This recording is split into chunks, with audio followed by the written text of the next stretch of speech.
L-istatistika li se jippubblika l-Uffiċċju Nazzjonali tal-Istatistika dwar ir-riżultati finanzjarji ta' pajjiżna għas-sena 2016 se juru jekk il-Gvern irnexxilux għar-raba' sena konsekuttiva jilħaq il-mira tad-deficit. Riżultati li l-Prim Ministru Joseph Muscat iddeskriva bħala importanti meta kienet jitkellem mal-membri tal-Kamra tal-Kummerċ. Kienet sena li matula għamilna rollout ta' programmi soċjali kbar u anka bdejna ċertu proġetti infrastrutturali.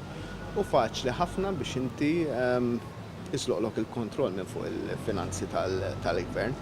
U allura huwa importanti li naraw li il-target li għamilnieh ta' 0.7% ta' deficit ġbir nonfqu biss 0.7% aktar milli indaħlu il-ħaqni issa.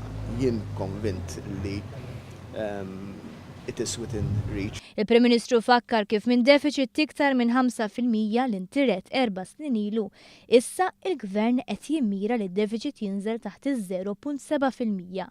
Dan it-tnaqqis konsiderevoli kien kruċjali għal diversi raġunijiet. Fl-aħħar mill-aħħar jkun importanti għal kredibilità, jkun importanti wkoll għax jkun infisser li fis-snin li ġejjin pajjiżna jkun jista' jaffordi aktar. Jkun jista' jaffordi aktar programmi soċjali, jkun jaffordi aktar programmi infrastrutturali. Id-deficit li semmejt huma tnejn.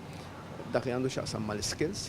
Minn hawn il-qudiem pajjiżna jista' jiffoka fuq smoħra li għadhom f'deficit fost oħrajn it-taħriġ tar-riżors uman skont it-talba tas-suq u l-aspett infrastrutturali u sistemi ta' trasport. Żewġ oqsma fejn pajjiżna għadu jibati stqar Muscat. B'deficit daqstant baxx, l-istituzzjonijiet finanzjarji jippermettulna li nindirizzaw dawn oqsma wkoll għaliex inkunu meqjusa bħala pajjiż kredibbli. Meta mistoqsi minn negozjanti membri fil-Kamra tal-Kummerċ dwar l-implikazzjoni li Brexit se jkollha fuq l-ekonomija u n-negozji Maltin, il-Prim Ministru sostna li ma nistgħux inkunu preżuntużi dwar Brexit u li huwa biss wara qawwissu li pajjiżna jkollu idea iktar ċara ta' kif il-ħruġ tar-Renju Unit mill-Unjoni Ewropea se jaffettwana.